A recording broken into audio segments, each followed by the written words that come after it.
How to restrict messages on Instagram. That's what I will show you in this video. But before we begin, make sure to subscribe to the channel and ring the bell to get notified whenever a new video is uploaded. With that said, let's get started. So go ahead and open up Instagram. And once you do that, you need to go to the profile of the person that you want to restrict messages for. Say, for example, this one right here. Once you're there, you need to click on the three dots at the top right corner of your screen, and from the given menu, just click on restrict.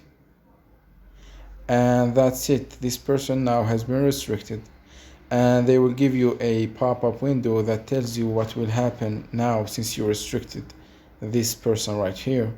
And as you can see, they tells you their chat is now in your message requests. So that's how you can restrict their messages.